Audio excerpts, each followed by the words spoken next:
My guest today is Professor Paul Novosad, who is Associate Professor of Economics at Dartmouth College. He examines why poor countries have remained poor so long and what policy interventions can help improve people's lives in developing countries. Welcome, Paul. Thank you. Thank you for having me. Did I pronounce your last name correctly? I don't even know what you said. It's Novosad. Novosad, okay. Close enough, I'm sure. So you have a lot of papers we want to go through, but I want to start with one of your later papers, COVID mortality in India, national survey data and health facility deaths. You see it's apparent that the official number of COVID-19 cases that have accumulated in India is substantially underestimated. But the question is by how much? In an independent survey of 137,000 adults, recorded how many people died from severe acute respiratory syndrome, coronavirus 2 related causes. Examining the data for all-cause mortality for the years spanning 2020 to 2021, you say revealed 26 to 29% excess mortality.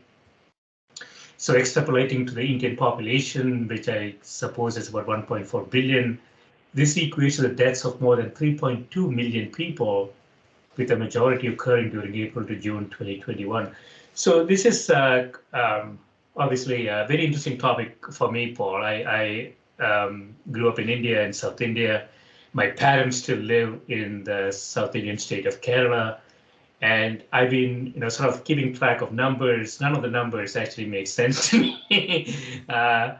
I lost my aunt and my niece in this COVID episode. I'm very sorry. Last 2 years.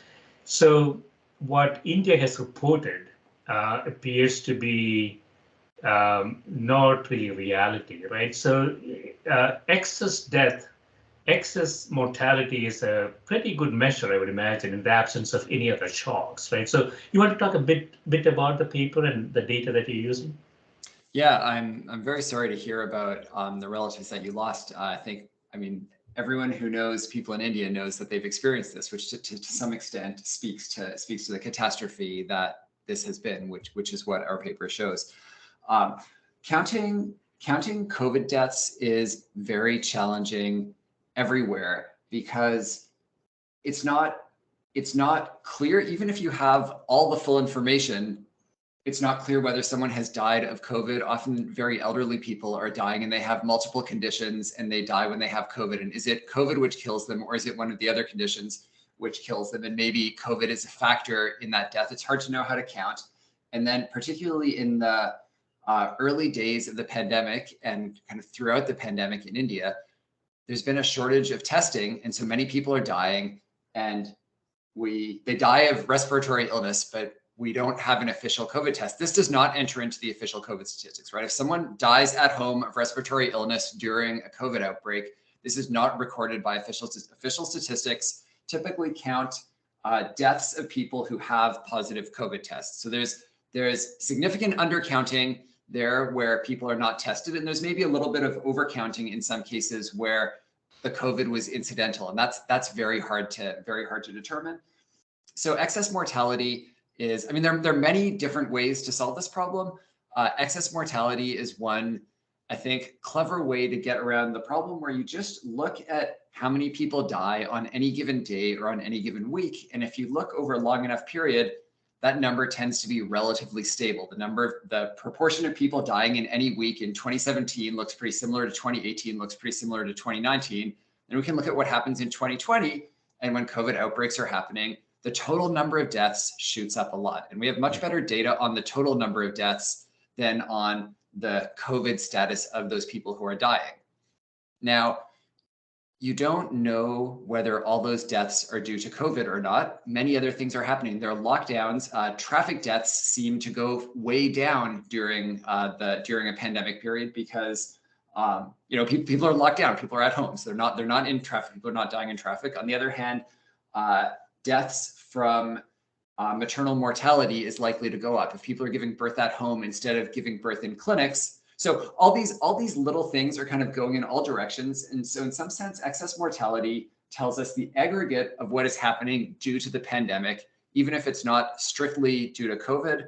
Now, I think when most analysts look at the data, they think those other things like traffic deaths and maternal mortality and chronic conditions not getting treated tend to kind of balance out and be relatively small relative to the amount of COVID deaths. It's like COVID is going to cause 1 million deaths, and these other factors are going to be plus or minus 50,000 or 100,000. And so we don't have a perfect answer, but most experts look at the data and infer excess mortality is largely consisting of COVID deaths. And so that's what we did in this paper is we found as many sources of data as we could that would allow us to measure total excess mortality. It's pretty much impossible to measure deaths confirmed to COVID in India because so many of those deaths are happening to people who never even got a chance to get a test. Yeah, I'm very attracted to this measure, Paul, excess mortality. So we had one shock, and we're not aware of any other shock happening simultaneously. And so if you take a baseline measurement and you say X people die every year, and the shock happens, we can take another measurement. And it is sort of intuitive to say the difference is related to the shock. Now, you mentioned a couple of things. One is the traffic accidents, people locked up and not driving as much. So that actually increases the potential mortality due to COVID. And then the maternal effects, people not able to get to the hospital for births and so on, that decreases possibly but those appear to be secondary effects in the grand scheme of millions of deaths that we see in the excess deaths, right? I think that's right. And we can think of many other things which maybe have gone up or down due to the lockdowns and the response. I mean, everything in society changed around these outbreaks. But in terms of things which directly cause deaths, it seems to me that all the other changes are, as you say, small relative to the amount of deaths caused directly by COVID. So what's the conclusion of the paper? So I have seen anywhere from 3 million to 6 million excess deaths. I don't know where WHO came out on this. I know that the Modi government is, I don't know what the right term is, stopping or slowing down the WHO report, worldwide report. That's right. So where did your data come out on this? So we estimated. I'm going to have to look at the article to tell you what the headline number was. I know it's in the 3 to 4 million range. I can't tell you if it's. So I guess we wrote 3.2 and it says 3.1 to 3.4. But like, look, this is not that precise. We aim to get it within an order of magnitude, right? So I think it's evidently not the 500,000, which is what official statistics show. And you really can't, it's kind of impossible to believe those statistics because you know that many people are dying without getting tested, right? So the 0.5 million has to be too small. As you say, people are coming up with 3, people are coming up with 6. There's several other studies. There's a study by Sandafur and Subramanian. There's a study by, I think it's Malani and Soman, who also use different sources of data, and everyone's finding numbers looking at excess mortality. It's kind of neat because people are looking at this with different survey instruments, different methods, different modeling approaches, and very consistently finding in this 3 to 6 million range. Now, is it 3? Is it 6? I mean, those are important differences. I think that may be within the margin of error, right? We talk a lot about statistical error in our paper, but there's also model error, and I don't think it's going to be possible to say at this point whether it's on the low end or the high end, but it's clearly, I think it's very hard to argue that it's not in the millions, which is to say that it's not a catastrophe. Yeah, so 3 to 6 million with a denominator of 1.4 billion, the grand scheme of things that sort of get lost in the noise, so to speak.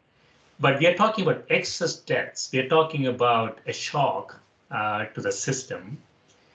And it is far in excess of the 500,000 or whatever the government is reporting. So that is the most important thing, right? I mean, I wondered, I mean, this is not in your research. I also wondered, Paul, in the US context, In New York, for example, when the whole thing started, we had a lot of people dying in their homes, Yeah, and heart attacks. And I mean, these are all now known to be side effects of COVID infection right. to the older folks. So I don't know if our numbers are really true either.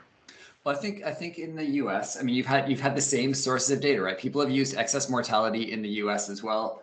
I don't remember what the exact numbers are now from New York, but I think we have very good accounting for the total number of deaths in the United States. So excess mortality, I think, is very straightforward to calculate. The CDC Yeah. publishes weekly statistics of deaths. Certainly not all of them will be certified as COVID, but my inclination is to think that I don't know what the top line numbers are for the United States, but I would guess that those are pretty reliable, particularly for the first waves, Yeah.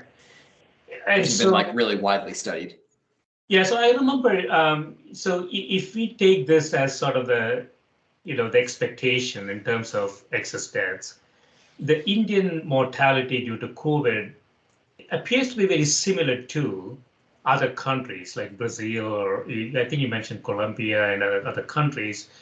And so that appears to be a fairly acceptable hypothesis here, right? In terms of the number, in terms of the I- fatality rate. in terms of mortality, per million population. Yeah. Yeah, I think that India, in terms of, so there's two things you can ask is, when is your mortality rate conditional on getting infected? And that's kind of a question about the quality of the healthcare system and the extent of underlying conditions that you have. And actually, India's fatality rates conditional on being infected. We have a separate paper on this, seem to be fairly similar to those in other people's country in other countries. So it wasn't the case. Many people worried that because of the Indian health system, at least for the first wave, actually, I should hold on this because we haven't done this for the second wave. And the second wave was where you had shortages of oxygen in hospitals, and that's the wave where the mortality rate may have been quite a bit higher. But I think what you're talking about is the number of deaths per million people. And so this is a combination of the quality of care for people who get infected, and then just the ability of society to prevent infections from taking place. And at that level, my recollection is that India, Brazil, and the United States are around the top of the list in terms of the countries which were least effective in controlling the pandemic. Or we don't know if it's policy effectiveness or if it's other factors that cause things to be particularly bad. But yeah, that is my recollection. Those numbers aren't coming straight.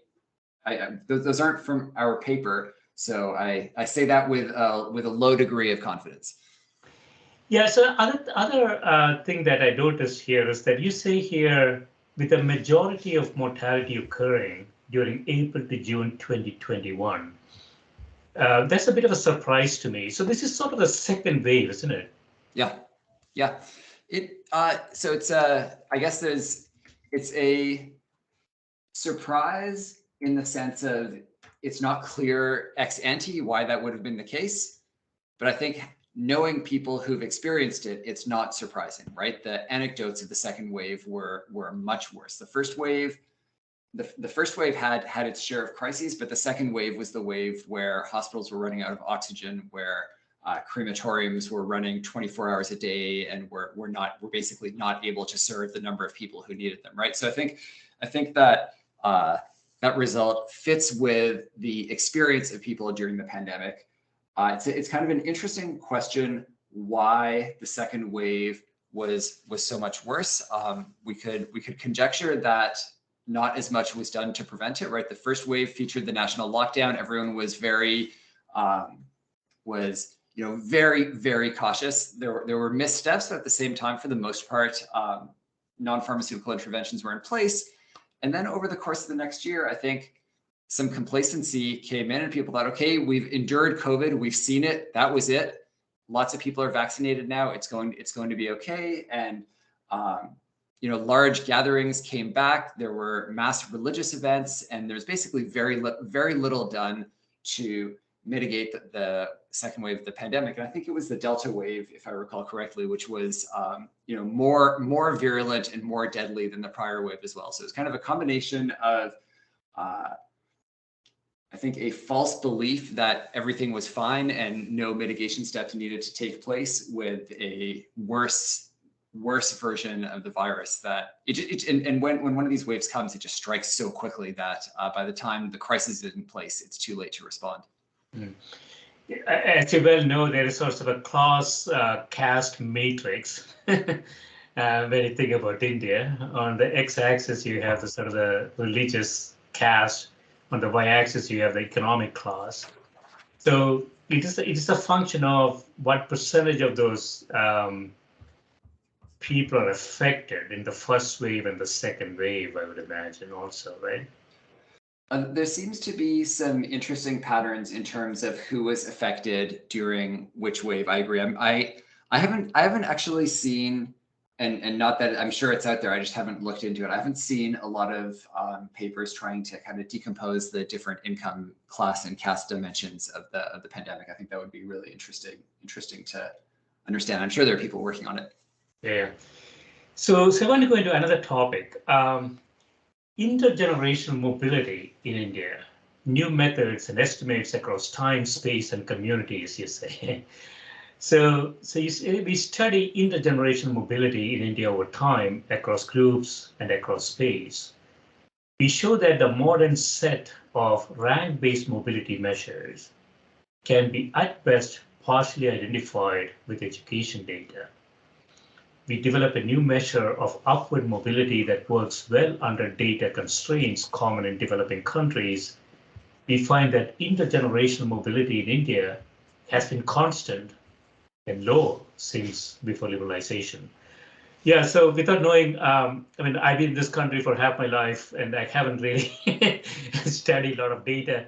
It is a bit of a surprise to me, this conclusion that intergenerational mobility in India has been constant and low since before liberalization. So what's the data that you're using here?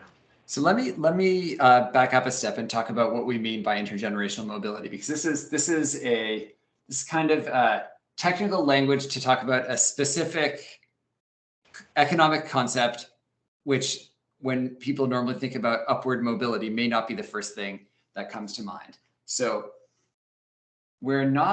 first let me tell you what we're not talking about. We're not talking about living standards, right? We're basically studying in this paper birth cohorts from roughly the 1950 birth cohort to the 1990 birth cohort. We can think of like the late 80s, early 90s as the big the period of policy change in India, where it goes from kind of very statist, centrally planned Nehruvian sort of economy to a more liberal capitalist economy. Exactly. And so we're very interested in, that episode kind of cuts our birth cohorts right in the middle, and that our youngest generation is growing up in the reform era, going to school in the reform era, and will be seeking jobs in the reform era. And so it's kind of a nice period to study. Indian growth has been phenomenal. It's been one of the great growth stories of human history. And in every social class, people are much better off in material standards than their parents. Like, you're much more likely to have clean water, to have your kids survive to age 5, like you name it, practically any dimension that you can think of. If you're upper caste, if you're lower caste, whatever your religion is, you're on average expected to be much better than your parents. So if you think of upward mobility in that sense, on average, like, there has been a rising tide, it has lifted all boats. That's unmistakable.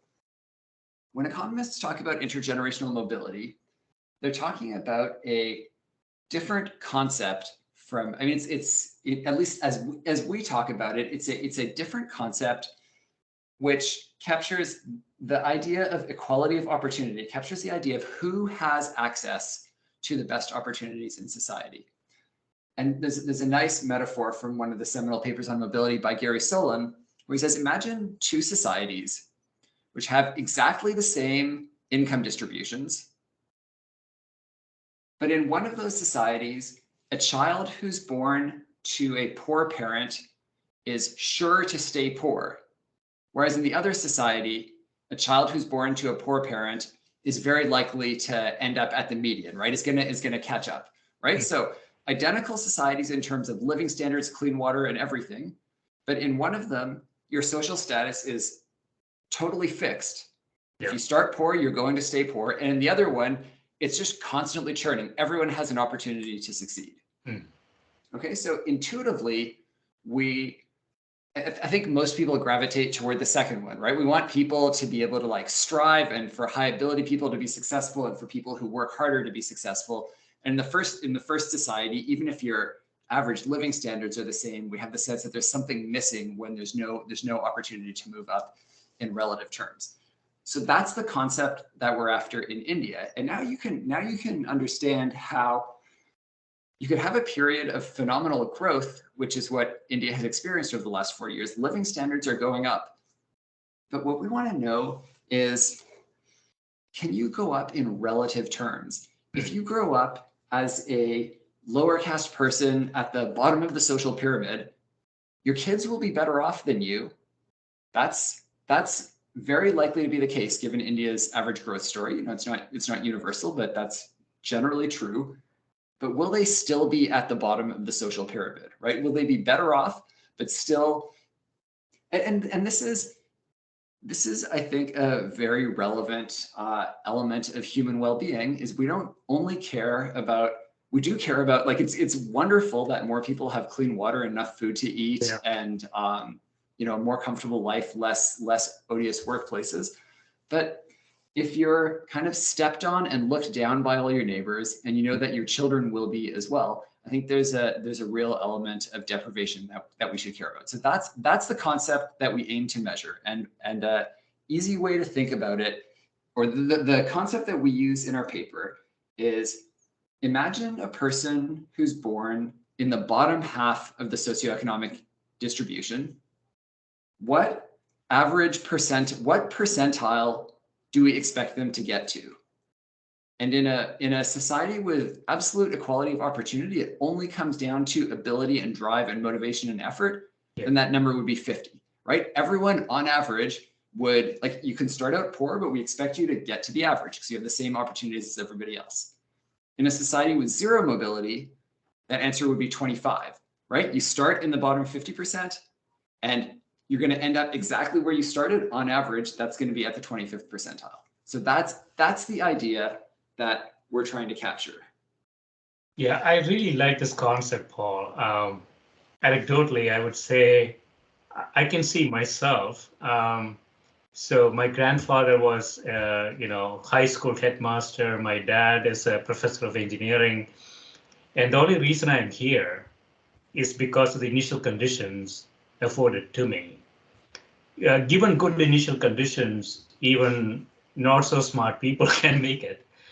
But given bad initial conditions, it's really difficult to move. And that's really what you're trying to say here, right? That's exactly right. And I think it's a really interesting measure to look at whether a society is rich or poor. Does it create opportunities for people whose parents didn't have those opportunities? And when you look across the world, you find, perhaps a not surprising result that in, the Nordic countries, in Sweden, Finland, and Norway, there's very high intergenerational mobility. Starting out poor isn't that consequential for where you end up. The United States is, I think, among the worst out of the advanced countries. And what we found for India was that India is about as far behind the United States as the United States is behind Denmark. And wow. So, and that upward mobility in a rank sense has not changed between, I don't know if I should say pre-industrial, but pre-liberalization India, the India of the 1950s and the India of the 1990s. That hasn't changed. And I think that's a striking and a damning fact about Indian development, because when we think of India going back a sufficient period of time, you have the caste system, which is really a system that very explicitly prohibits upward mobility, right? Your occupation, there's a strong social norm that your occupation should be the same as your children's occupation. And if you even have aspirations to achieve a higher status occupation, that's something to be frowned upon, and it's disruptive of the social order. And there's a narrative that modern India is abandoning those old rules, and it's a new free market, wild, churning, marketplace where anyone who tries hard enough can succeed. And at least for the 1980 to 1989 birth cohort, which is the youngest birth cohort that we look at, we find you don't actually see such an improvement in upward mobility. In fact, you see no average difference at all. Yeah, it's a really important point. So a couple of things that I want to touch on. One is you already mentioned here in the paper. So we have the scheduled class, scheduled tribe population that are constitutionally protected. Given, is a bit like what we call here US. We have similar thing in the US, isn't it? You mean affirmative action? Affirmative action, yeah. So those sectors seem to have done well, but India is a mishmash of religions, classes, and all sorts of things. So, and you note here, which is quite interesting to me. So if you look at the SC/ST population, because of the economics afforded to them or the policy afforded to them, there is high mobility in that area. But then you look at Muslims, for example, India has 200 million Muslims. It's the third largest Muslim country in the world, where we see that the mobility is actually declining, right, over the last 30, 40 years. Yeah, that's right. So I said earlier that there's no change in overall mobility, but when we break that up, we find that scheduled castes indeed do have substantial increases in mobility and have closed, I don't now recall whether it's a half or 2/3, but like a substantial share of the upward mobility gap between scheduled castes and forward castes has been closed. The reason that doesn't result in a change overall is that Muslims have lost ground in terms of upward mobility almost as much as scheduled castes have gained. So I would say we found suggestive evidence that affirmative action has been important for scheduled castes. There are many reasons to think it has been. There are a lot of programs that reserve slots for scheduled castes in government, in politics, in schools, and there are virtually no programs like that for Muslims. And there's also been, I think, a strong social movement to kind of put down caste barriers. Like, I think if you're very casteist in India, there's now kind of a social norm against this kind of thing. Like, there's this idea that this is kind of a retrograde attitude. And even though virtually everyone still practices it in marriage, it's at least something that you don't do as openly, or you maybe like feel a little badly about talking about, right? So there has been this big social movement to kind of stop putting down the scheduled castes, and I think that it's still very difficult to be a lower caste person in India. You still face a great deal of discrimination. I think there has been this social movement and this set of policies aiming to close the gap and kind of end the high degree of caste inequality and caste discrimination. There's been nothing like this for Muslims, and if anything, I think we've seen the opposite in the sense that it's become, particularly over the last 10 years, I think, much more socially acceptable to express, maybe racist is the wrong word, but kind of the sorts of attitudes historically associated with racism in the United States. Like, oh, these people are poor because they have the wrong attitude and they don't try hard enough, and they send their kids to madrasas or whatever. And it's like, it's not the fault of the state. It's not the fault of society. Like, it's their own fault. And, maybe it's even better that things are that way. I think we see and there's a political motivation behind this, and it's just kind of a disturbing increasing trend in India. And what's kind of worth noting in our paper is that we use data from 2012, which is entirely before the Modi era. So we're talking about a period which has largely been Congress governments, right? I guess the 1970 to 2010 is roughly where you can look at our time series. So even in that time period, Muslims have been substantially losing ground in upward mobility. And we haven't updated the paper, but I would conjecture that things have not improved for them in the last 10 years. Yeah, I mean, I don't know if you've seen this, Paul. Economists had, sort of a racist index for the 200 countries, and India is at the bottom of that list. Bottom meaning the worst? The worst. India is the most racist country in the world. Our last president might have gotten the US pretty close as well, but I don't know the latest data. But so India has always been very racist and very divided. It is like Europe put into one country and worse. And so, I mean, the idea about the Muslims in India is that, like I said before, it's the third largest Muslim country in the world. It's very large population. I had great hope that cricket, the game of cricket, will integrate India. That hasn't happened. And so India seems to be slipping down a path that appears to be less desirable. What is your take on where we are today? I mean, this is outside my area of expertise. I generally sympathize with the things that you're saying. I think that the narrative that people have about their society and a narrative that politicians present to people about their society does have very real effects on socioeconomic outcomes.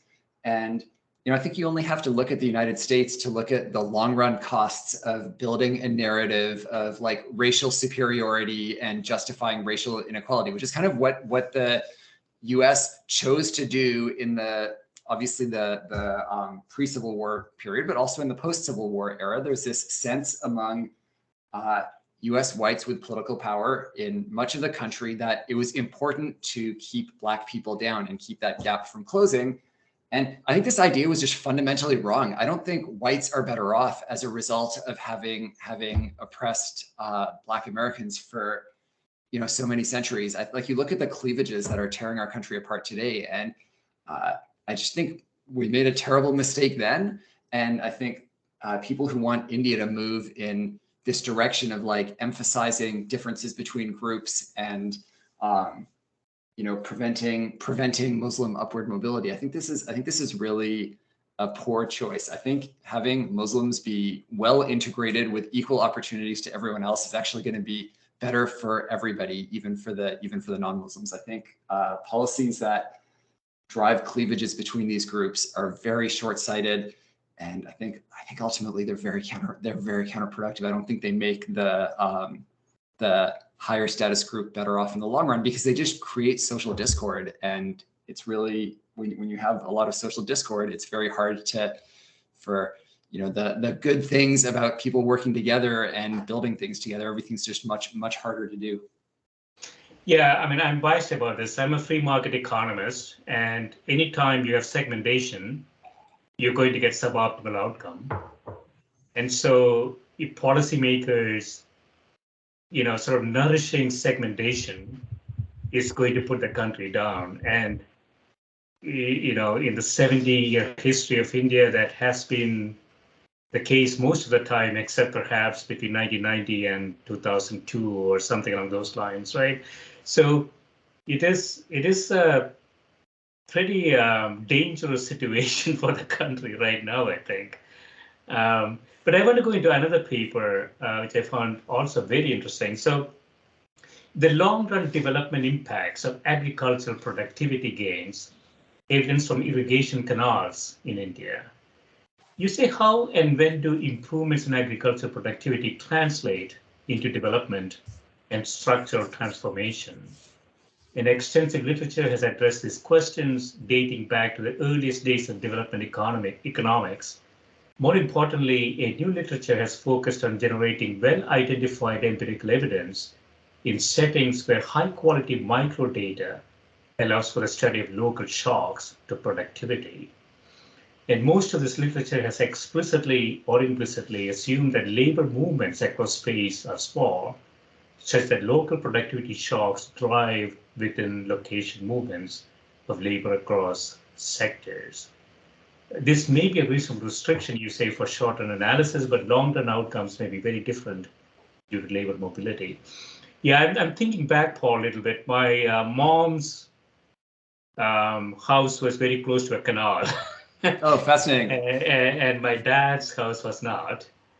And, we're talking about, the 50s here. And I felt that, near the canal, the developments were more compared to away from the canal. So what do you find in this data? That's fascinating. Tell me a little more about what you mean, like in your mother's region, as you move away from the canal, it seemed like people were poorer, or you mean comparing your mother's region to your father's region? Yeah, they were not poor because I think both my mother and father had good initial conditions, so they were, pretty well to do. But if I look at sort of the economics of the area around the canal, it appeared that it was higher compared to away from the canal. I don't know if you're finding that in the paper. You're finding probably the opposite of this, right? we don't find much of a difference on average, but this is, I mean, it's a fascinating question.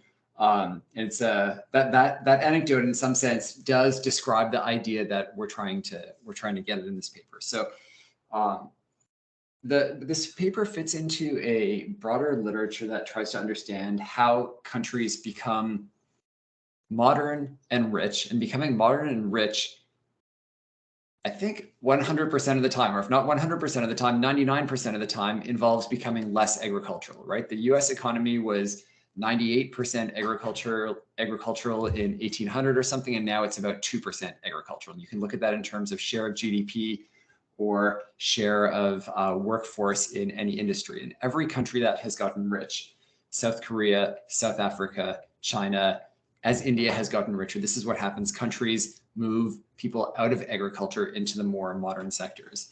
And there's this deep question of whether you do that, whether that process begins in cities or whether that process begins in rural areas. And one can think of reasons that it could happen both ways, right? If you have extremely productive cities with extremely productive modern sectors, then you pull people out of agriculture and the agricultural sector shrinks because there's just more labor demand in the cities and you're paying higher wages.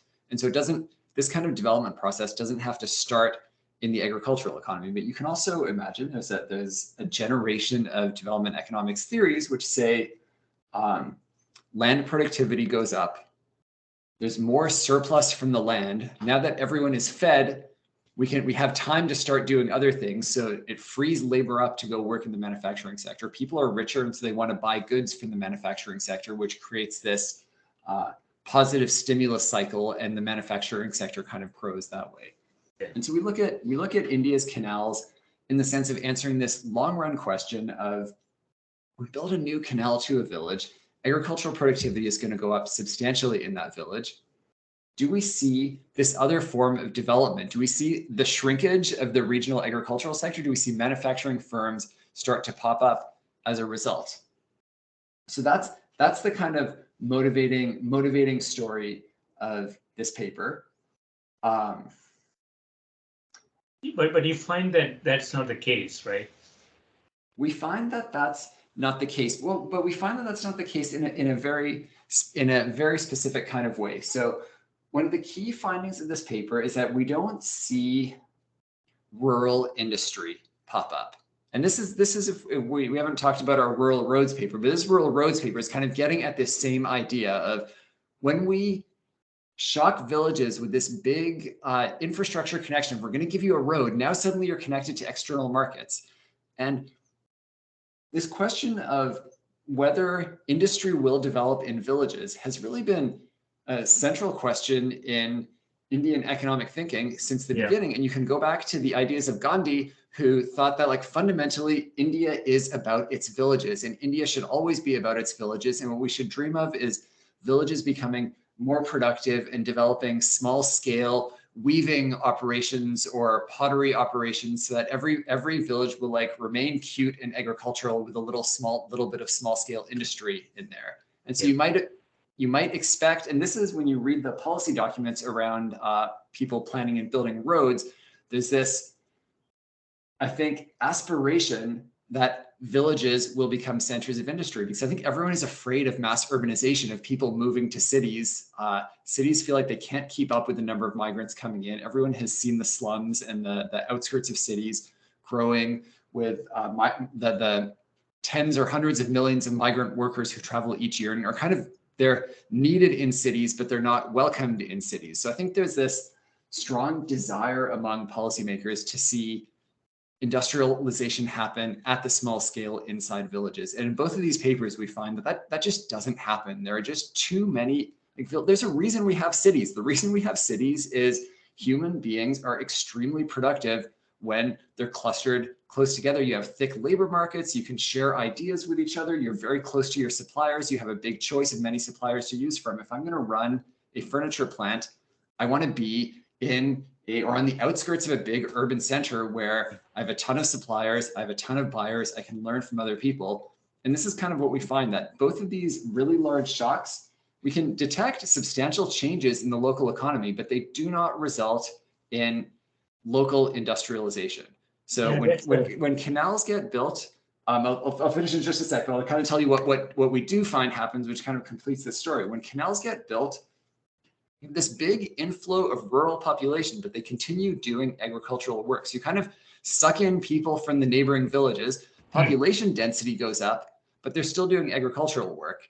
And then some nearby cities start to grow, but you're not seeing villages popping up with like boutique factories or something. And then when we build rural roads, you again find a very similar result, which is that people work a lot more in the non-farm sector, but it doesn't seem to be happening in villages. They're using those roads to get to the towns where the non-farm jobs and doing the work there. Yeah, that's a beautiful insight, Paul. So you're referring to other paper, Rural Roads and Local Economic Development.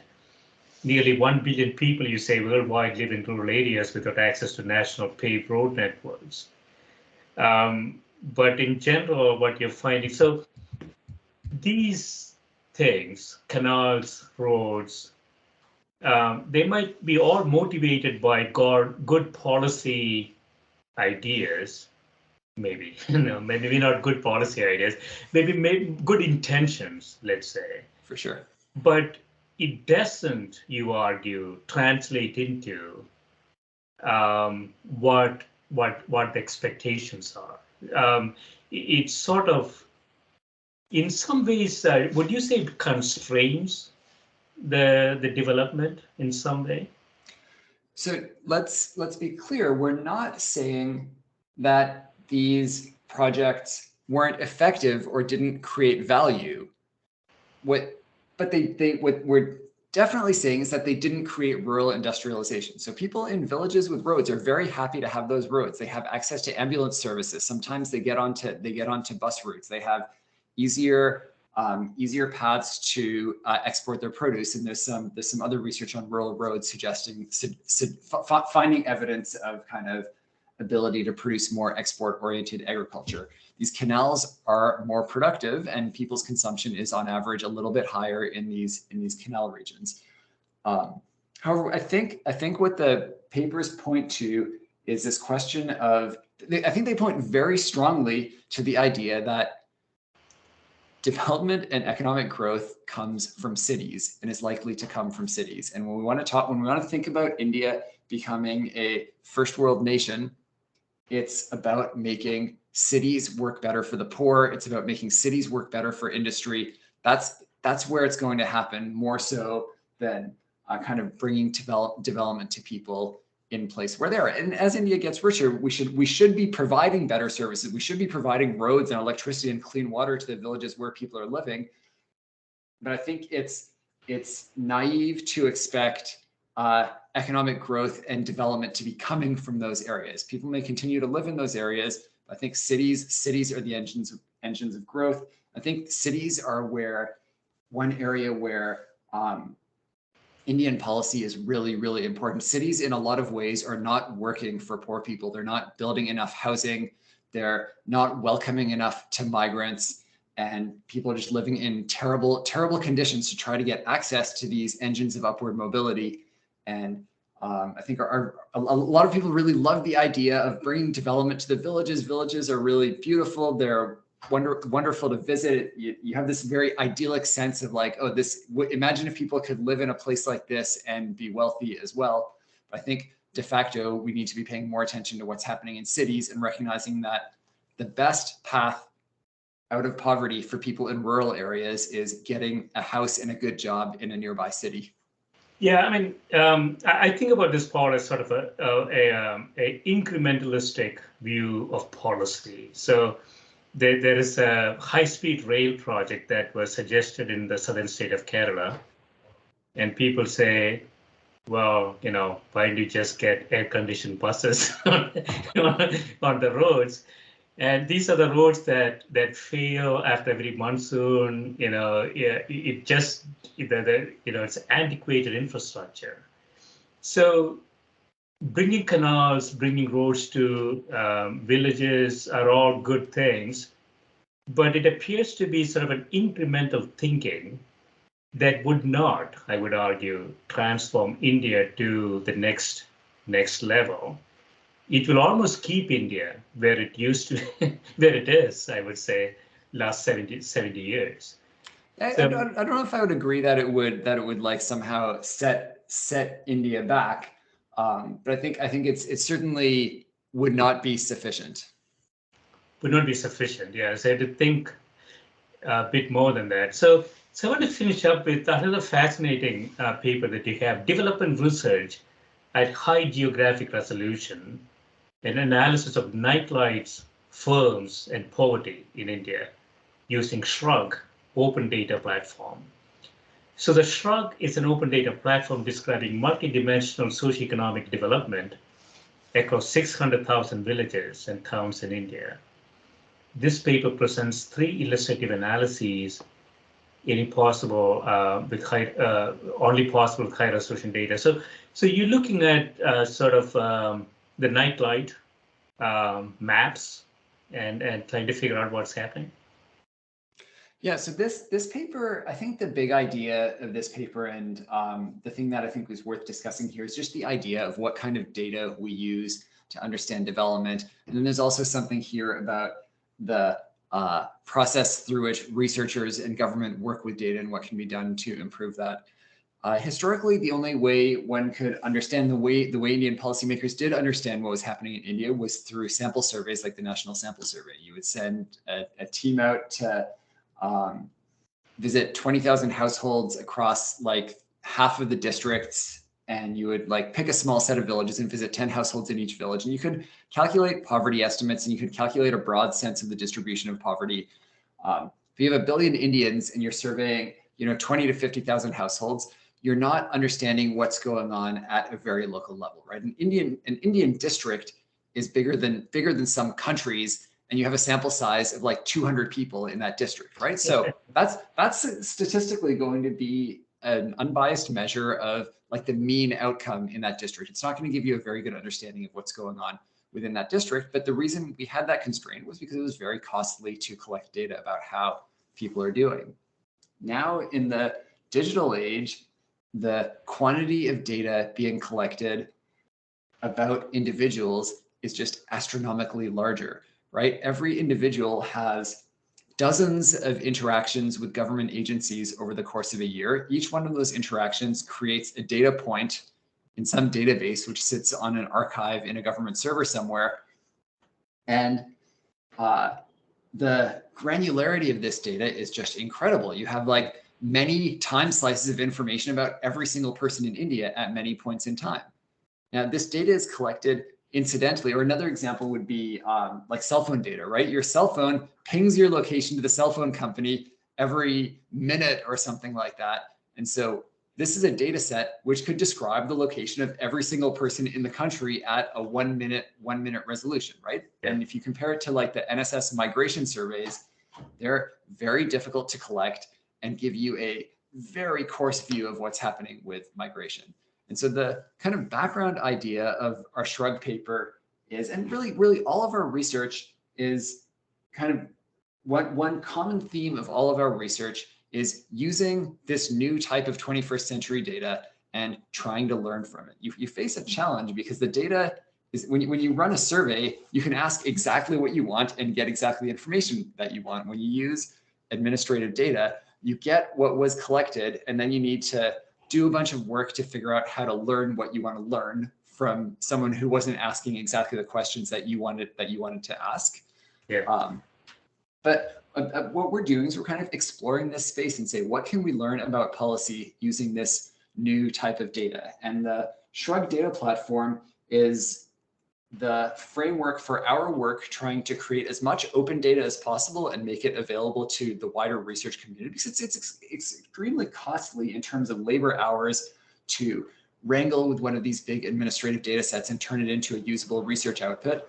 And so what we're trying to do is build something that functions something like a Wikipedia for administrative data, so that any other researcher, if there's some researcher out there who's working with data on India's rural banking scheme, then they can take that data set, plug it into the SHRUG, and immediately get access to all the universe of data that we've been working on. And similarly, we will take their data and stick it into the SHRUG, and then everyone else will be able to work with that as well. And you can apply some machine learning techniques on it too, from prediction perspective. So you say here that it confirms that nighttime lights are highly significant proxies for population, employment, per capita consumption, and electrification. However, elasticities between night lights and these variables are far lower in time series than cross section. So what do you mean by that? Yeah, so nightlights are another form of data which maps very well onto administrative data. These are digitized photos of the Earth taken by satellite at night, where you can see like cities appear as glowing lights, because you can detect the nighttime light emissions, and they correlate very highly in the cross section with economic development measured in most ways. And you can take a look at most countries, and in many countries, like cities, which tend to be much better off than villages, are much brighter. And so development economists have been interested in using these because they give you 1 kilometer radius on a daily or monthly or annual basis. And if you have a country like India, where the last public national sample survey was published in 2012, right? We're 10 years since we have a representative survey data. It's really appealing to have a high frequency measure of living standards. Now, our paper is kind of negative, a little bit negative on nightlights, in that we show that they're actually very good at predicting living standards in the cross section. They're not that good at predicting living standards in the time series. So it's actually hard to use nightlights to see which places are growing and which places are shrinking.